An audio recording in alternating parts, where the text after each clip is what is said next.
제가 바로 이어서 오늘 그 특강을 맡아주실 고영하 회장님을 소개해 드리도록 하겠습니다. 고영하 회장님께서는 실물 경제에서도 많이 이렇게 과거에 활동을 하셨습니다. 셀런TV라든지 하나로TV 회장을 하셨고 SK 브로드밴드 미디어 회장을 하신 경험을 가지고 한국 벤처 생태계 육성에 좀 기여하시겠다 하셔가지고 벤처에 있어갖고 가장 초기 자금이 중요한데 여기는 이제 엔젤 자금이 들어가야 되기 때문에 한국 엔젤 투자 협회라는 걸 만드셔서 이제 회장을 맡고 계시고 얼마 전부터는 고벤처 포럼이라고 해가지고 매월 네 번째 주 화요일 날 KT 빌딩에서 포럼을 하면서 이 스타트업 문화, 창업 문화 확산에 굉장히 주력하고 계신 그런 분입니다. 아울러 정부하고 협력을 통해 가지고 정책 형성에도 많이 기여를 하시는 분이고, 무엇보다 저로서는 감사했던 게 저희가 이 스파킹 포럼을 지난달 출범하면서 그동안 몇 차례 찾아뵙고 또 좋은 조언을 주셨고, 또 사실 기본 포맷이 고벤처 포럼을 상당히 많이 벤치마킹 했습니다. 그걸 통해 가지고 제가 시행착오를 많이 줄이고 할 수 있도록 해주신 데 대해 갖고 감사를 드리면서 오늘 고영하 회장님을 모셔서 창조경제와 창업국가에 대해서 특강을 해주실 텐데 여러분 뜨거운 박수로 환영해 주시면 고맙겠습니다.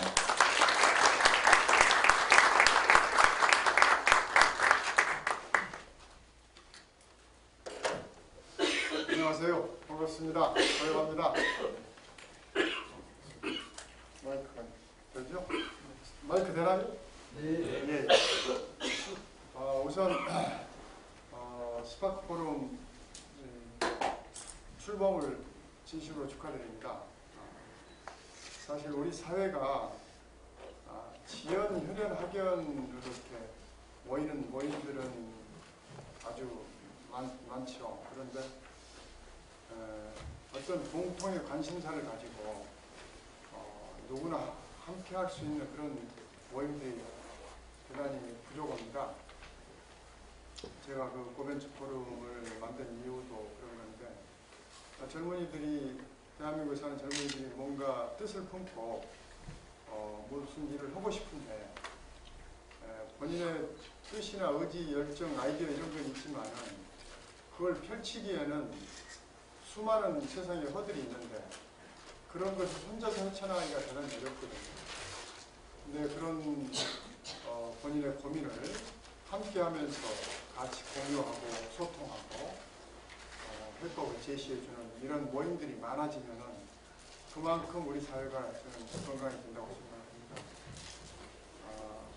소위 그 선진국과 후진국 차이는 이런 소위 사회적 자본이 많은 데가 선진국이고 이런 게 없으면 이제 후진국이 될 수밖에 없는 거죠. 그래서 스파크 포럼인가요? 스파킹 포럼이 정말 대한민국 젊은이들한테 여러 가지 새로운 길을 제시해주는 그런 포럼이 되기를 간절히 기원합니다. 오늘 제가 여러분들한테 드린 말씀은 제가 이제 평상시에 늘 생각해왔던 것들입니다. 그걸 좀 여러분들한테 소개를 해드리겠습니다. 우리나라 경제가 지금 그렇게 녹록지가 않습니다. 한국 경제가. 물론 지금 전 세계적으로 다 마찬가지입니다. 성장이 정체되고 실업률을 늘고 있고, 우리나라도 마찬가지로 그런 심각한 그런 문제에 봉착되어 있습니다. 그래서 작년에 세계적인 컨설팅에서 맥켄지 컨설팅이 내놓은 보고서입니다. 한국 경제가 위기다.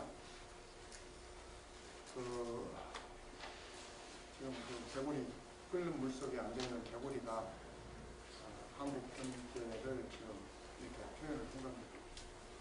개구리는 온도 변화에 금감하죠. 그래서 이 뜨거운 물속에 서서히 데워지면서 튀어나오지 않고 죽어요.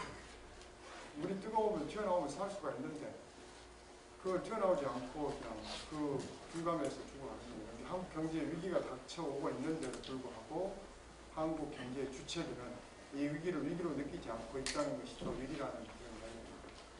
그럼 한국 경제가 왜 이렇게 어려워졌느냐, 앞으로 한국 경제에 어떤 위기가 닥칠 것이냐, 이런 부분들에 대해서 우리가 글로벌 시대에 살아가니까 우리의 옆에 있는 나라들, 일본, 또 중국, 미국 이런 나라들을 사례를 보면서 한번 우리 현실을 점검해 볼 필요가 있습니다. 우선 일본 1987년도 뭐 여기 계시는 나이 드신 분들은 기억을 하시겠지만 1987년도 일본 경제에 우길승천의 시대가 있었습니다. 그 당시에 일본 경제 성장은 뭐 엄청 하위 추종을 불허할 정도로 엄청나게 빠르게 성장했죠. 지금 중국 성장하는 것 이상으로 그 당시에 일본 경제가 성장했습니다. 그래서 일본의 소니 같은 회사가 미국의 영화의 상징인 콜롬비아 영화사를 사들이고 또 미국의 미쓰비시가 뉴욕 맨하탄의 록펠러센터를 사들이고 일본의 기업과 자본이 미국을 막 파죽지세로 사들이기 시작했습니다. 그러니까 그 당시에 세계적인 학자들의 다수가 앞으로 10년 안에 일본이 미국을 뛰어넘고 세계 1등 강국이 될 것이다. 그렇게 예측을 하던 시절이 있었습니다. 그런데 지금 현재 일본은 어떻게 됐습니까? 27년이 지난 지금 현재는 경제대국 2위 자리를 채워 중국에 넘겨준지 못하고 장기 20년 장기 불황 속에서 일본 경제가 허덕이고 있다가 요즘 뭐 아베노믹스라 해가지고 아베노믹스 다른 게 아니고 돈 푸는 겁니다. 막 돈 풀어가지고 경제를 부양하는 이런 건데 그것도 지금 제대로 안 되고 있죠. 그래서 일본 경제가 대단히 지금 어렵습니다. 그러면 왜 지난 27년 동안에 도대체 무슨 일이 있어서 그 잘 나가던 일본 경제가 저렇게 어려워지고 그때 금방이라도 무너질 것 같았던 미국 경제는 아직도 세계 경제를 주도해 나가고 있는가. 그 점을 우리가 한번 관찰해 볼 필요가 있습니다. 지금 미국에서 가장 잘 나가는 기업 3개만 한번 여러분 생각해 보시죠. 미국에서 제일 잘 나가는 기업이 어디죠? 네? 미국에서 제일 잘 나가는 기업은 시가총액 1위 어디? 애플. 엑선 모빌이 옛날에 1위였어요. 근데 애플이 지금 1위 자리를 차지했습니다. 다시. 그 다음에 엑스모빌이 2위였는데 그 자리조차도 구글한테 또 넘겨졌어요. 그리고 구글이 지금 시가총액 2위입니다. 그래서 미국에 물론 기업들이 많이 있죠. 엑슨모빌, GM, 제너럴 모터스, 뭐 IBM, 뭐 엄청나게 많은 회사들이 있는데 그럼에도 불구하고 지금 현재 미국 경제를 대표하는 기업 3개를 꼽으라 하면 애플, 구글, 요즘 소셜 네트워크로 유명한 기업이 어디죠? 페이스북. 이렇게 꼽아도 아마 무리가 없을 겁니다. 지금 뭐 제가 아는 사람들한테 물어봐도 세계 경제를 지금 현재 모바일 시대를 양분하고 있는 애플과 구글, 그 다음에 소셜 네트워킹 시대를 선도하고 있는 페이스북, 이게 아마 미국 경제의 대표 주자라고 해도 과언이 아닐 겁니다. 그러면 지금 일본에 지금 대표하는 기업 3개는 뭐 일본 대표 토요타, 소니, 그렇죠? 네. 다 똑같아요 생각이. 토요타, 소니, 미쓰비시 그렇습니다. 이게 일본 대표 선수들이죠. 그러면 일본 대표 선수하고 미국 대표 선수 3개 차이가 뭐죠? 이 3개 차이. 근데 이제 뭐 미국 애플도 제조를 하고 일본 소니도 뭐 라이티도 하고 그러는 일본 토요타, 소니, 미쓰비시는 다 100년 됐어요. 회사 만들어진 지가 100년이 넘게. 회사 자체가 만들어진 지가 100년이 넘게. 그럼 상대적으로 미국의 페이스북 10살 됐습니다. 10년. 구글 이제 20살, 20년. 애플 36, 30년. 이 차이입니다. 미국은 끊임없이 새로 만들어지는 기업들에 의해서 새로운 성장 동력이 만들어지는 그런 아주 역동적인 시스템을 가지고 있는 게 미국입니다. 미국은 끊임없이 새로운 기업들이 만들어지죠. 그래서 그 기업들이 장강의 뒷물이 안무를 밀어낸다는 식으로 계속 밀어내면서 나가고 있는 게 미국입니다. 일본은 그렇지 못하고 일본은 아직도 100년 된 기업들이 일본 경제를 주도해 나가는 그런 어떻게 보면 노쇠한 경제 시스템입니다. 이 차이가 결국은 현재 미국과 일본을 가름하고 있는 거라고 저는 보는 겁니다. 그러면 여러분 중국 한번 보세요. 중국을 대표하는 기업 3개 어디겠어요? 중국. 알리바바. 그렇죠.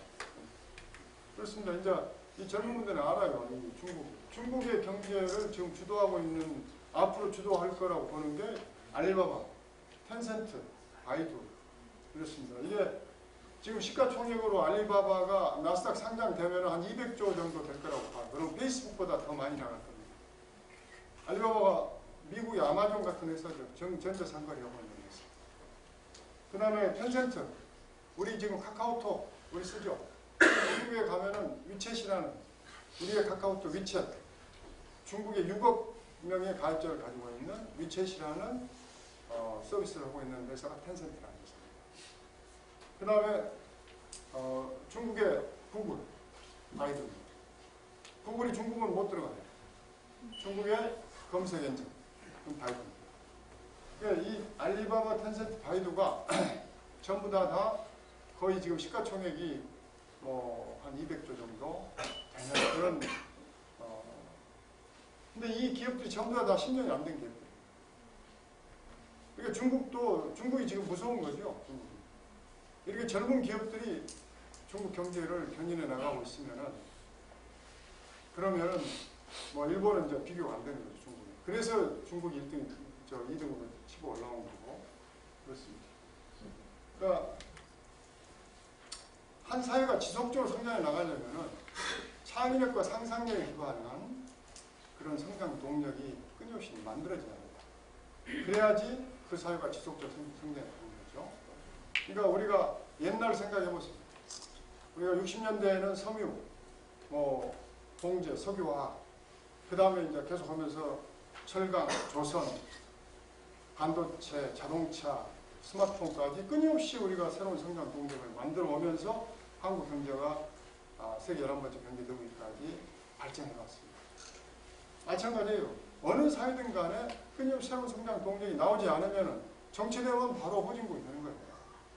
우리보다 앞서갔던 필리핀, 아르헨티나 이런 나라들 다 그렇게 있지 않습니까? 그 사람들은 새로운 성장 동력을 못 만들어서 그래. 그럼 이 성장 동력은 어떻게 만들어지나? 혁신을 통해서 만들어져요. 성장 동력은 이노베이션을 통해서. 아까 지금 소셜 이노베이터는 이노베이터들이 만들어낸 거예요. 혁신을 통해서 성장 동력이 만들어지는데, 이 혁신은 대기업에서는 잘 안 일어납니다. 대기업은 조직이 비대하고 관료화돼 있고, 그래서 혁신이 잘 안 일어나요, 대기업에서.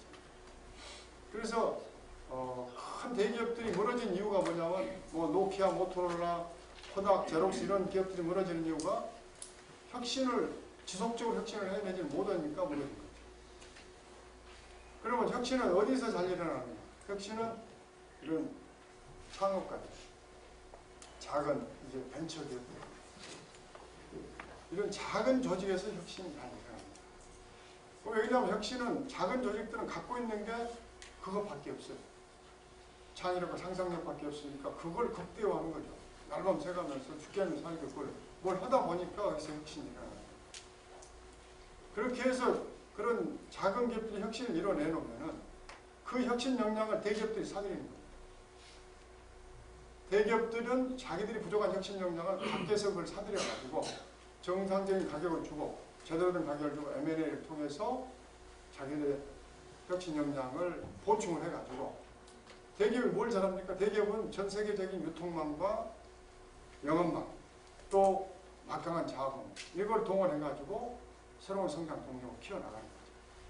이걸 보고 개방형 혁신 생태계가, 오픈 이노베이션 생태계, 이런 개방형 혁신 생태계가 잘 되어 있는 나라나 조직이나 회사는 지속적으로 성장해 가는 거고, 이 개방형 혁신 생태계를 못 만들면은 이제 쇠락해가지고 망하든지 없어지든지 그런. 이 개방형 혁신 생태계가 제일 잘 되어 있는 데가 어디죠? 전 세계적으로 지리로 따지면 지역이 어느 지역입니까? 실리콘밸리. 미국의 실리콘밸리가 이 개방형 혁신에 가장 왕성한. 전 세계 M&A의 90%가 미국에서 일어나고 그 중에서도 한 80% 정도가 실리콘밸리입니다. 그러니까 지금 10년간 페이스북이라는 회사가 얼마 전에도 2조 5천억의 그 오큘러스라는 그런 스타트업을 인수하고, 한 달 전에는 왓츠앱이라는 우리로 말하면 카카오톡 같은 회사죠. 직원 한 50명밖에 안 되는 회사를 20조, 19조의 페이스북이 이걸 사들였습니다.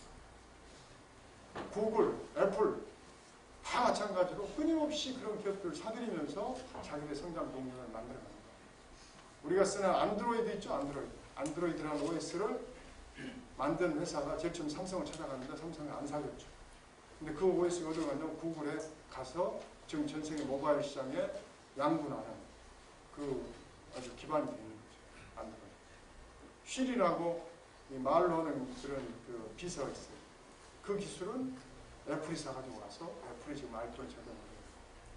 그런 식으로 세상의 모든 새로운 혁신들은 전부 다 작은 기업이 만들어 놓은 대기업들이 사가지고 그것을 자기네 성장 동력을 펴나가는 거죠. 전 세계적으로 수없이 많은 기업들이 생로병사를 하죠. 태어났다가 죽어갑니다. 뭐 모토로라, 노키아 이런 회사들 다 망했잖아요. 그런데 120년 동안 안 망하고 있는 회사가 있어요. 안 망할 정도가 아니라 지금도 자기 분야에서 1등을 하는 그런 기업이 미국의 제너럴 일렉트릭이라는 회사가 있어요. GE라는 회사는 누가 만들었죠? 에디슨. 전기판려고.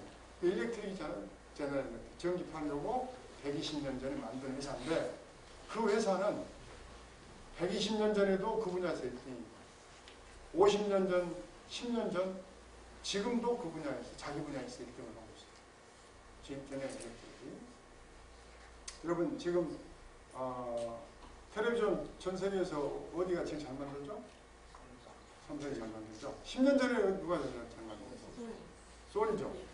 30년 전에 누가 제일 잘 만들었을까요? 제너럴 일렉트릭. 30년 전에. 근데 지금은 제너럴 일렉트릭 뭘로 세계적 1등이냐? 여러분 병원에 가보시면 MRI나 CT 있죠? 그걸 만드는 게 지금 제너럴 일렉트릭은 그런 거라든지 아니면 원자력 발전소에 들어간 터빈이라든지 항공기 터빈 이런 아주 최고의 부가가치가 높은 것을 지금 만들고 있는데 수많은 기업들이 망하는데 왜 제너럴 일렉트릭은 안 망하고 120년 동안 그렇게 잘 성장해 왔느냐 하고 학자들이 들여다봤더니 지난 10년 동안에만 회사를 500개를 사들였어요. 1년에 회사를 40-50개씩 사들이는 거예요. 왕성한 시격이죠. 회사를 사들여가지고 그걸 자기들 성장 동력으로 계속 키워나가는 거예요. 그런 개방의 혁신 전략을 잘 쓰기 때문에 제너럴 일렉트릭이 지금도 1등입니다. 그럼 이 개방의 혁신 전략을 쓰려면 결국 어떤 생태계가 만들어져요? 창업 생태계가 만들어져요. 그렇잖아요. 창업이 있어야지 그걸 사들이죠. 그래서 모든 이 경제의 핵심은 창업입니다. 대한민국 지금 창조 경제 핵심도 창업이라고 저는 생각합니다. 그 창업을 통해서 세계의 모든 혁신이 일어나요. 그 사례를 제가 몇 가지 드려보겠습니다. 세계에서 가장 혁신적인 차, 이거 누가 만들까요? 세계에서 가장 혁신적인 차. 지금 차 만드는 회사는 독일 가면 뭐 벤츠, BMW, 아우디, 또 미국에 오면 뭐 제너럴 모터스, 뭐 크라이슬러, 일본의 토요타 많이 있죠. 한국의 현대자동차. 작년에 전 세계에서 가장 혁신적인 차, 가장 최고의 차, 가장 안전한 차, 모든 상을 휩쓸어버린 차가 있습니다.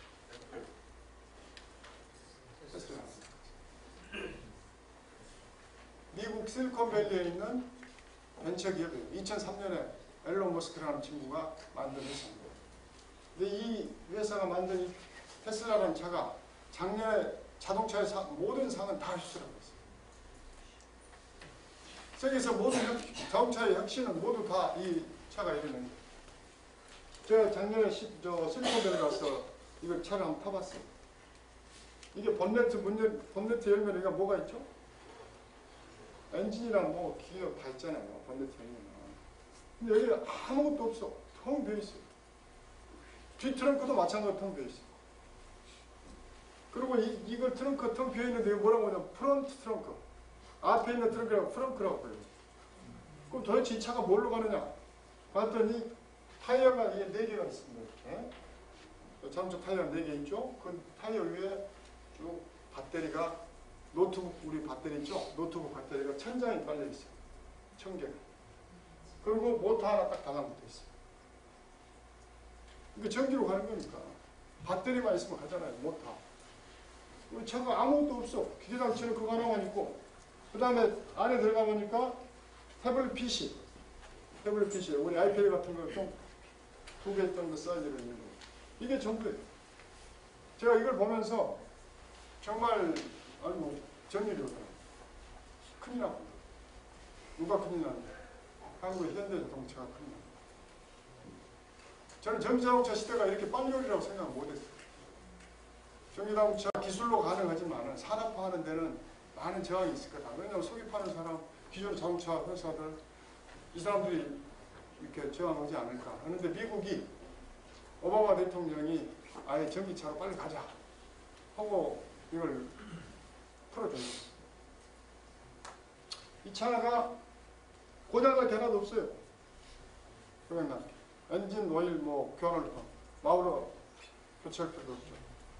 고장날 것은 타이어만 딱 빵꾸나는 거 빼고 그건 고장날 게 없어. 부품이 우리 지금 타고 다니는 자동차 부품이 3만 가지입니다. 근데 이건 부품이 한 1000가지도 안 들어가.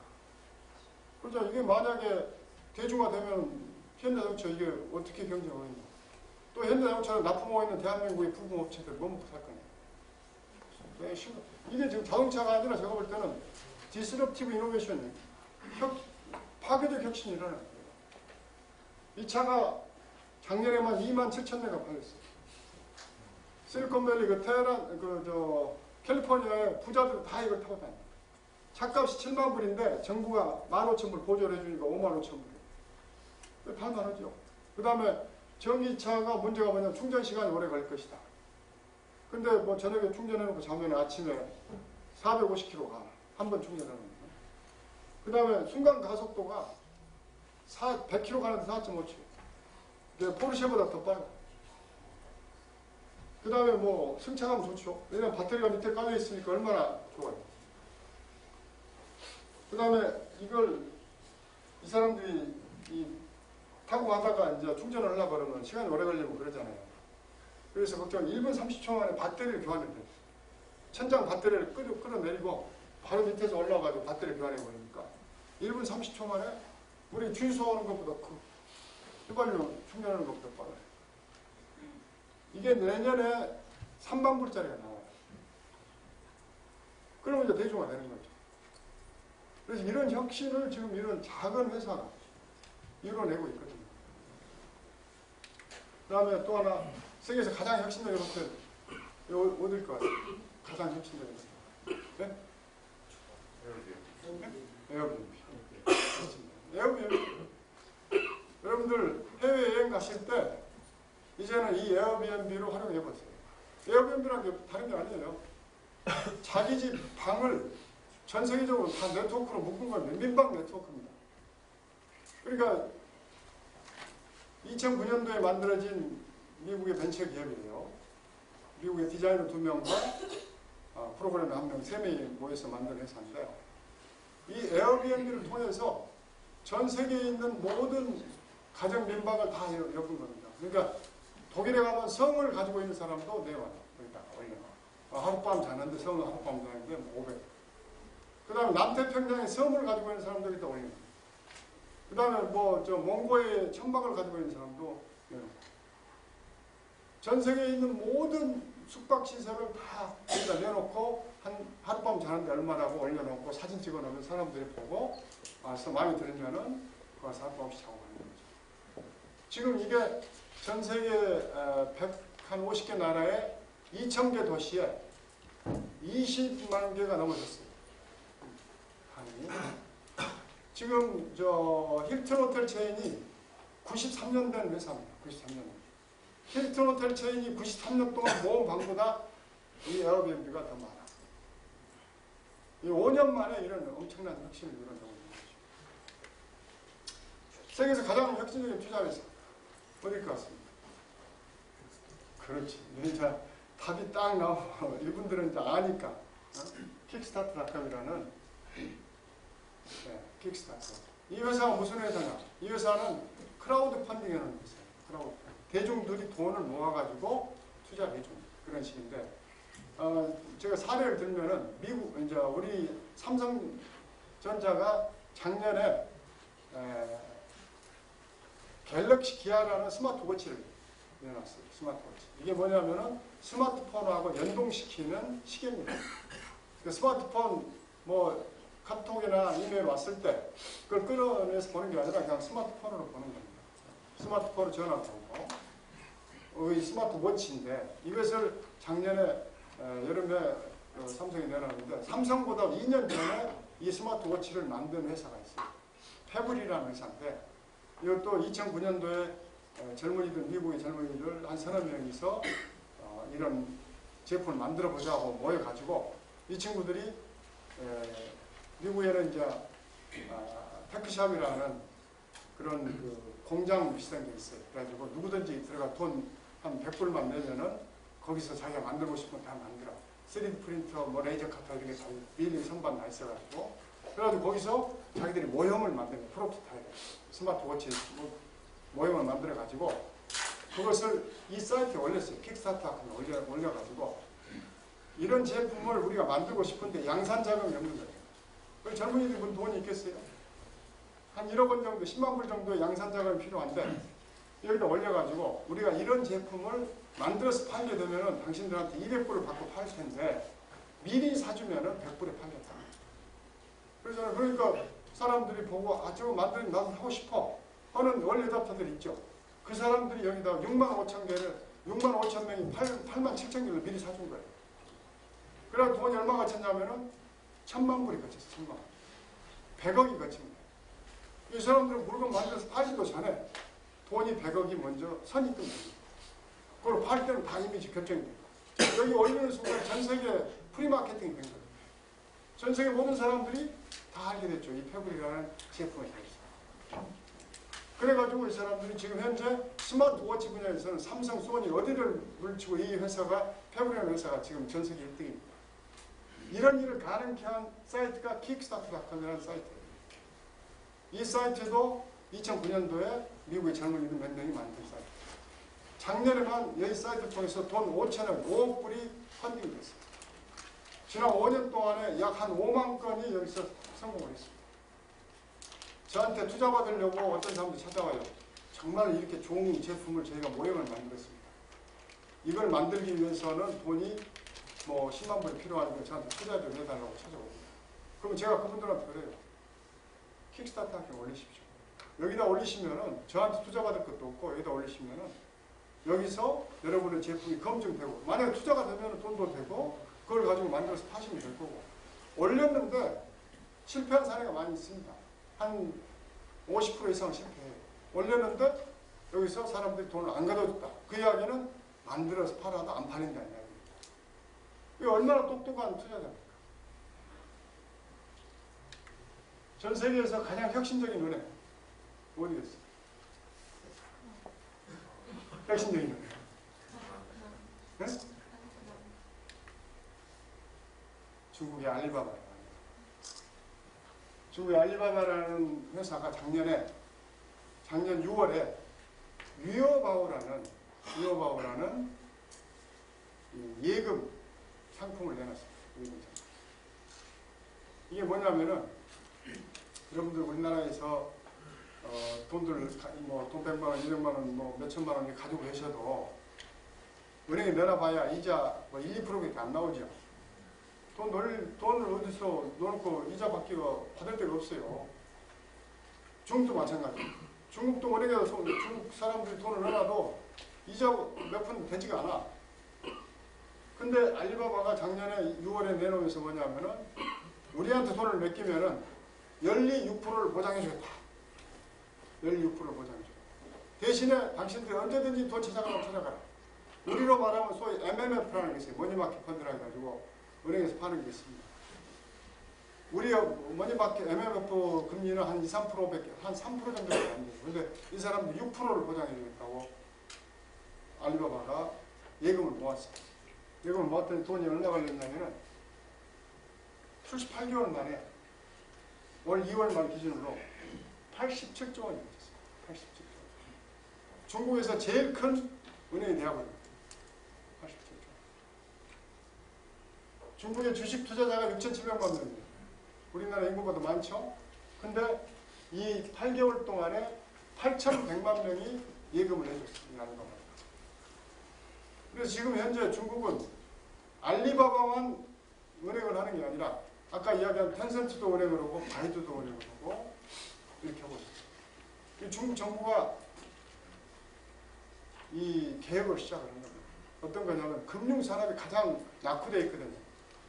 서방의 미국이나 영국이나 이런 데보다 중국의 금융산업이 아주 낙후되어 있어요. 우리보다도 더 낙후, 한국보다 더 낙후되어 있었다.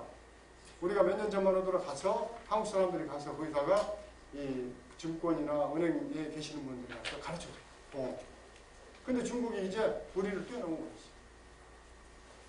이 보수적인 중국의 은행들을 어떻게 하면 혁파할 것인가 중국 정부가 고민을 하다가 알리바바한테 금융업을 허가를 해줍니다. 알리바바한테 금융업을 허가를 해주니까 여기서 엄청난 변화가 생겼어요. 이제 중국에 있는 우리나라로 말하면 국민은행, 뭐 신한은행 이런 데 있었던 예금자들이 돈을 다 빼다가 여기까지 집어넣어요.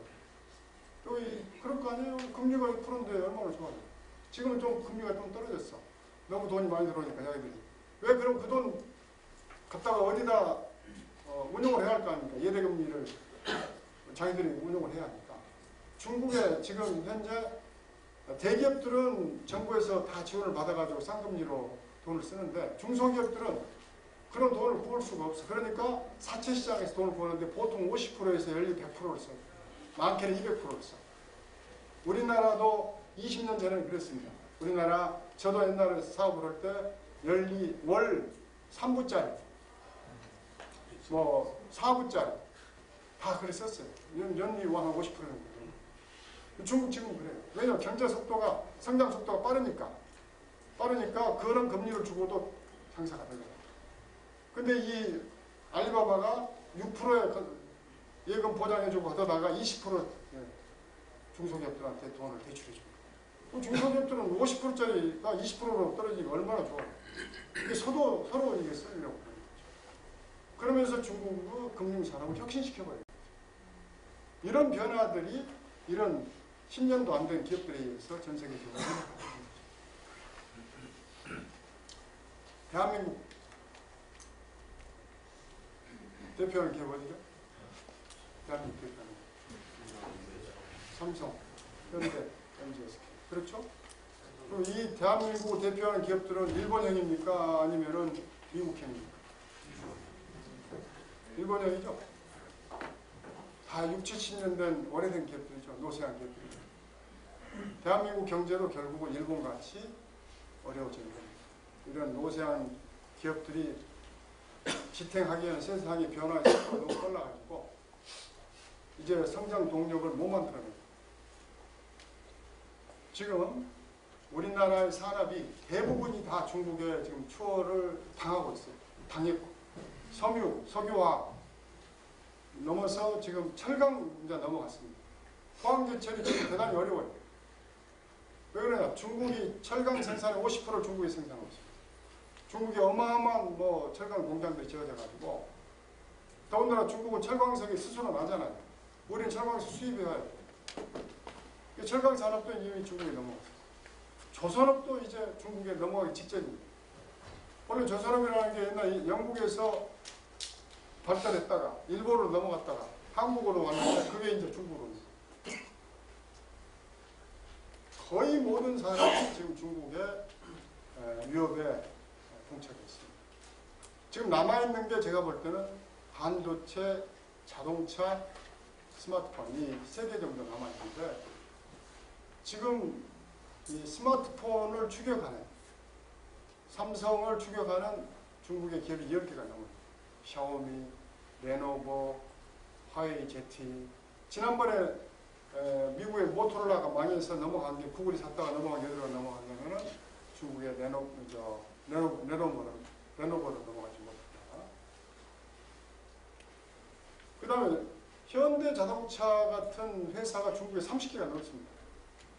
앞으로 제가 볼 때 2, 3년 안에 빠르면 늦으면 4, 5년 안에 중국 업체들한테 삼성이나 현대가 추월을 당하게 됩니다. 소니가 10년 전에 난공불락이었어요. 그런데 그것을 지금 삼성이 뛰어넘었거든요. 똑같은 방법으로 중국이 공개적으로 했죠. 만약에 삼성과 현대가 어려워지면 대한민국 어떻게 됩니까? 한번 생각해 보세요. 끔찍한 상황이 벌어질 수가 있어요. 그래서 나온 게 이게 지금 대기업 고용, 특히 이제 고용 문제가 또 심각해요. 97년도에 지금 우리나라 대기업들이 고용했던 인원이 200만 명 고용했어요. 10대 재벌. 근데 지금 130만 명 줄어들었습니다. 그러니까 대기업이 지금까지는 대한민국 경제 성장이 개인차 노릇을 했는데 성장 문제, 고용 문제 다 해결했는데 이제는 성장 문제도 해결을 못하고 고용 문제도 해결을 못하는 그런 어려운 상황에 빠졌습니다. 그래서 이제 대기업 중심의 모방 경제는 이제는 안 된다. 이제는 우리가 베낄 나라도 없고. 그러잖아요. 우리가 세계에서 가장 잘 베끼는 나라가 대한민국이었습니다. 옛날에는. 얼마 전까지만 해도. 근데 우리보다 더 잘 베끼는 친구들이 나타났잖아요. 그게 누구죠? 그러니까 우리가 더 이상 이 베끼는 것 가지고는 해볼 도리가 없어요. 그래서 이제는 우리가 퍼스트 모버라고 창조 경제로 가야지만이 우리의 미래입니다. 그래서 새 정부 들어서 지금 창조 경제를 주장하고 창조 경제로 안 가면 죽어. 창조 경제 필연적으로 가야 돼. 근데 문제는 창조 경제라는 게 대통령이 가자 한다고 해서 같이 나가는 거예요. 어느 날 갑자기 창조 경제가 되겠어요? 창조 경제 핵심이 뭐라겠죠? 창업이에요. 창업이 활성화되지 않으면은 대한민국의 창조 경제는 불가능해요. 근데 대한민국 창업 환경은 어떻죠? 네. 창업 환경은 제가 이 핀란드 사례를 한번 더 이야기해요. 핀란드 북유럽에 인구 500만 정도 되는 나라가 있죠. 핀란드라는 나라에 노키아라는 회사가 있었어요. 2007년도까지만 해도 노키아가 휴대폰 전 세계 시장의 45%, 2대 중에 한 대는 노키아가 있습니다. 2007년도까지. 근데 이 노키아가 애플이 아이폰을 만들면서 2007년도부터 이게 슬슬 맛이 가기 시작해가지고 2009년도에 망합니다. 노키아가 몰락을 했죠. 결국은 이제 완전히 망해가지고 작년 12년도에 마이크로소프트로 넘어갔죠. 2013년도에. 근데 2009년도에 노키아가 망하면서 그 당시에 핀란드 GDP의 3% 정도를 노키아가 차지했었어요. 노키아가 망하니까 어떻게 돼요? 핀란드도 같이 망했죠.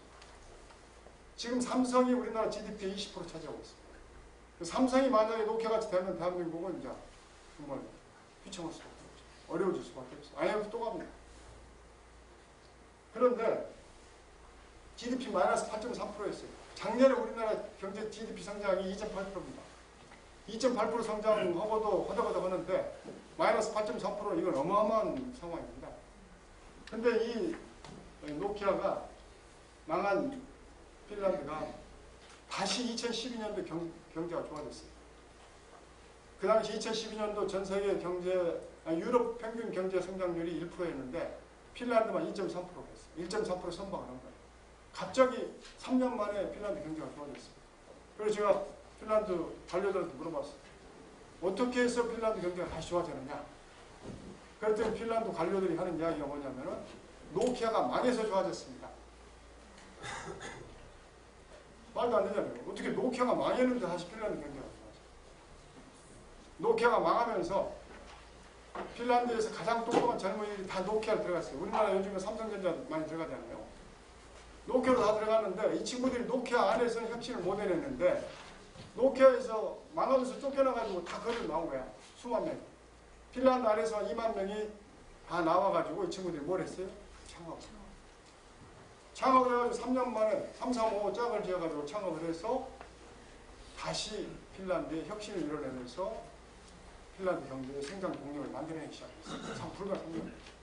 대표적인 사례가 슈퍼세리라는 게임 회사가 있습니다. 노키아에서 출신들이 만든 게임 회사인데 이 슈퍼세리라는 게임 회사가 작년 연말에 일본의 손정희 사장이 하는 제일 높고 손정희 사장이 하는 소프트뱅크라는 회사가 이 슈퍼셀이라는 회사를 3조 원 가치에 사줬어요. 불과 3년밖에 안 된 게임 회사를 3조 원 가치의 1조 7천억에 51%를 사줬습니다. 그런 정도로 핀란드의 젊은이들이 혁신을 이뤄냅니다. 대기업에 있을 때는 그 똑똑한 젊은이들이 혁신을 못 이뤄내는데 나와가지고 저기서 창업해가지고는 이런 혁신을 이뤄냅니다. 그래서 핀란드의 요즘 젊은이들이 다 창업으로 전환하는, 이제는 먼저 창업해보죠. 그래서 창업이 중요한데, 대한민국은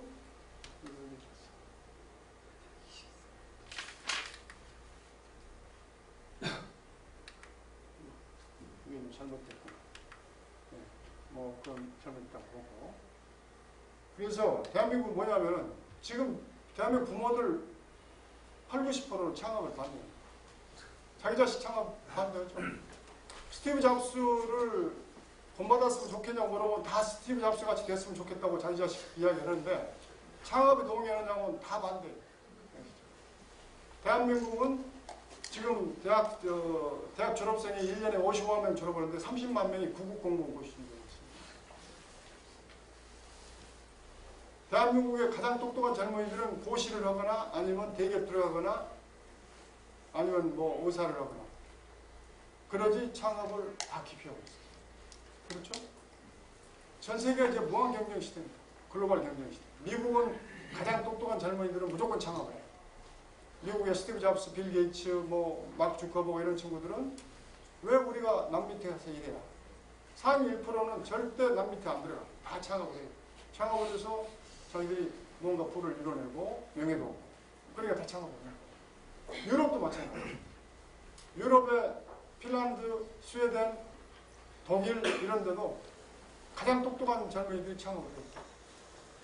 근데 우리는 가장 똑똑한 사람들은 고시하고 동네 축구 선수들이 창업하면 국가 경쟁력이 어떻게 되겠습니까? 갈수록 어려워질 수밖에 없죠. 일본이 마찬가지예요. 일본이 창업을 안 해요. 젊은이들.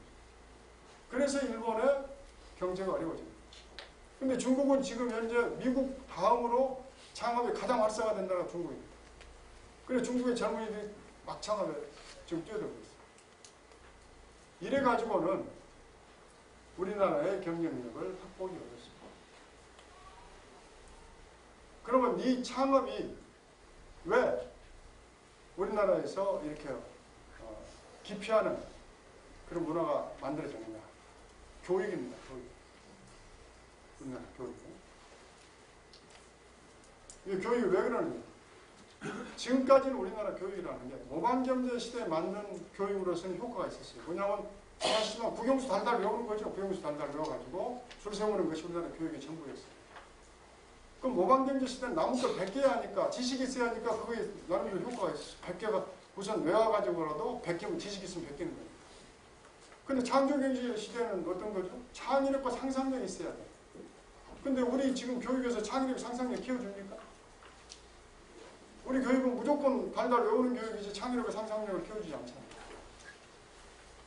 전 세계에서 우리나라 노동자들이 노동시간이 제일 길죠? 학생들 공부하는 시간이 전 세계에서 제일 긴 나라가 우리나라예요. 그럼 전 세계에서 제일 공부 열심히 하는 우리나라 아이들이 나와서 전 세계 제일 똑똑한 사람들 대하는데 노벨상 수상자는 한 명도 없어요. 그렇죠? 물리학상, 화학상, 평화상 빼고 노벨상 수상자 한 명도 없는 이 나라 교육 시스템은 뭐가 문제냐? 창의력과 상상력을 키워주지 않기 때문에. 그래서 이 창의력과 상상력을 키워주는 시스템으로 진행합니다. 창조 경제는 everyone is creative. 누구나 창의력이 있는 거예요.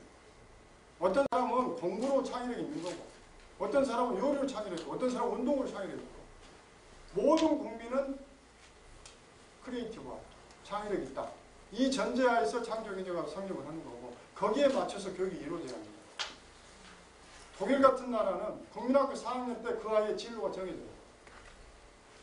어떻게 정해지느냐? 독일은 학비가 없어요. 모든 게 무료입니다. 유치원도 무료, 대학원도 무료, 대학도 무료고 모든 게 무료예요. 전 세계에서 지금 제일 경제가 안정된 나라가 독일이에요. 독일은 모든 교육이 무료예요. 그러니까 유치원 2년, 국민학교 4년 동안, 6년 동안은 그 정부가 학교 당국에서 모든 걸 다 시켜봐요. 피아노도 시켜보고 바이올린도 시켜보고 운동도 시켜보고 요리도 시켜보고 공부도 시켜보고 다 시켜봐가지고 국민학교 4학년 때 부모하고 학교 간 거에 만나가지고 이 아이 6년 동안 지켜보니까 이 아이는 요리를 잘해요. 그럼 요리학교로 가요. 공부를 잘해. 그럼 대학을 가요. 대학은 40%만 가고 나머지 60%는 중학교 때부터 요리학교로 봉제학교로 뭐 다 직업학교로 가요. 지가 좋아하는 걸 찾아가지고 가니까 행복해요. 그전에 지가 좋아하는 걸 찾아서 더 잘할 수 있는 시스템으로 정부에서 보조를 해주니까. 우리는 어떻습니까? 우리는 오로지 국영수만 달달 외워가지고 줄 세우는 거예요. 나는 음악을 잘하고 나는 요리를 잘해도 그것은 우리 사회가 성공으로 인정을 안 해주니까 그 아이들이 공부 잘하는 몇 명 빼놓고 나머지 아이들은 다 좌절하는 거죠. 그것이 결국은 학교 폭력으로 나옵니다. 독일 같은 나라는 학교 폭력이라는 게 없어. 학비도 없어. 과외도 없어요. 우리나라 교육 시스템을 그렇게 바꾸지 않으면은 창조 경제는 불가능합니다. 창조는 creation is freedom. 자유가 있어야 돼. 대기업에서 아무리 직원들한테 대기업 오너가 직원들한테 야 잘못하면 죽어. 빨리 창조해내. 아무리 쥐어짜봐야 창조는 안 나옵니다. 창조는 자유스러운 환경 속에서 나오게 됩니다. 학교를 자유스럽게 만들어줘야 돼요. 근데 우리 학교는 쥐어짜는 붕어빵 찍어내는 교육입니다. 그래서 이 시스템이 바뀌지 않고서는 우리가 절대 선진국이 될 수 없습니다. 또 하나, 창조는, 이 창업은 실패를 용인하는 사회를 만들어요. 실패가 두려우면 누가 창업을 안 하죠. 창업이라는 것이 도전했다가 실패하는 경우가 90%예요. 성공하는 사람은 10%밖에 안 돼요. 창업. 근데 그런 이 어려운 것을 창업했다가 실패하면 바로 신용불량자가 되는 속에서는 누구도 창업을 안 할 수 있어요. 근데 우리나라 창업하려면 돈이 한 5천에서 1억 정도 필요한데 그 돈을 은행에서 융자를 받아야 돼요. 기보나 신고 이런 데서 융자받아가지고 시작했다가 망하면은 그 돈 20대 때 돈 1억을 무슨 죄로 꼭 갚으니까 신용불량자 되죠. 그러니까 똑똑한 사람일수록 창업을 기피하는 거예요. 근데 미국에는 젊은이들한테 아이디어, 의지, 열정만 보고 아무런 조건 없이 투자해주는 엔젤 투자자가 30만 명 있어요. 이 30만 명 엔젤 투자자들이 젊은이들이 뭔가 그런 열정과 아이디어, 기술만 있으면 그것만 보고 한 몇 천만 원에서 몇 억을 투자를 해줘요. 조건 없이 아무런 조건 없이 투자해주고 그 창업가가 성공할 수 있게끔 모든 자원을 자기가 동원해가지고 도와줘요. 그래서 이 사람들이 성공하게끔 도와주니까 창업이 활성화되는 거예요. 설사 망해도 보증을 쓴 게 없으니까 망해도 부담이 없습니다. 그리고 망하는 과정에서 뭔가 뭐를 해주다 없다고 판단이 내려지면 투자자들이 다시 재투자를 해줘요. 왜냐하면 한번 창업했다가 실패하는 과정에서 많은 수업료 지불하고 경험 많이 쌓고 망했기 때문에 다음번에 창업은 더 성공 잘할 것이다. 그래서 다시 재투자를 해줘요. 그래서 미국은 창업이 활성화되는 거고 우리는 한번 창업했다 실패하고 신용불량자 되는데 사실 젊은이들한테 창업하라고 떠밀기도 그것도 쉬운 일이 아니죠. 그럼 유럽은 어떠느냐? 유럽은 사회 안전망이 잘 돼 있어요. 사회 안전망이 잘 돼 있으니까 도전했다 실패해도 두려움이 없어요. 이 사회 안전망을 갖추지 않으면 저는 우리가 선진국이 될 수 없다고. 그러니까 스웨덴 대사를 제가 작년에 만났는데 스웨덴 대사한테 물어봤어요. 스웨덴의 가장 똑똑한 젊은이들 창업하느냐? 창업했다 이거. 실패가 되지 않느냐? 뭐 실패가 왜 그러느냐? 국가가 사회 안전망을 다 갖춰가지고 설사 실패하더라도 그걸 받쳐주기 때문에 스웨덴 젊은이들은 두려워요. 왜 제가 사회 안전망을 강조하냐면요. 지금 우리 사회의 가장 큰 문제가 이 사회적 양극화입니다. 사회적 양극화가 되면서 빈부격차가 심화되면서 돈이 한쪽으로 쏠리게 됩니다. 돈이 한쪽으로 쏠리게 되면 내수 기반이 무너집니다. 여러분들 짜장면을 100사람이 한 그릇씩 먹으면 100그릇 팔리는데 사회 양극화 심화돼가지고 돈이 80%가 20%만큼은 가고 80%가 돈이 없어져. 그럼 20%가 짜장면을 100그릇을 먹을 수가 없잖아요. 20그릇밖에 못 먹잖아요. 그래서 내수 경제가 지금 어려워지는 거거든요. 이것을 해결할 수 있는 것이 사회안전망입니다. 그래서 또 우리가 지금 저출산 고령화 문제가 심각해요. 이 저출산 고령화 문제도 결국은 애 낳으면은 그걸 어떻게 키웁니까? 그래서 3포 세대가 나오고 있거든요. 그래서 제가 이제 마무리를 짓는데 우리나라 이 창조 경제로 가는 건 필연이고 창조 경제로 가려면 창업을 활성화해야 하는데 창업을 활성화하려면 우선 교육 시스템을 바꿔야 하고 그 다음에 실패를 용인하는 사회 안전망을 확충해야지만이 우리가 선진국을 될 수 있습니다. 1950년대 핀란드, 독일 이런 나라들은 전부 다 사회 안전망을 갖췄어요. 그래서 선진국이 돼요. 국민소득 3만 불 넘은 나라들 보세요. 사회 안전망 없는 나라가 있습니다. 우리 같이 이렇게 사회 안전망이 취약한 나라는 선진국 되기가 어렵습니다. 이제 우리나라 정치인들도 솔직하게 세금 더 걷어가지고 사회 안전망 갖춥시다. 이런 정치인들이 저는 나올 때가 됐다고 생각합니다. 감사합니다.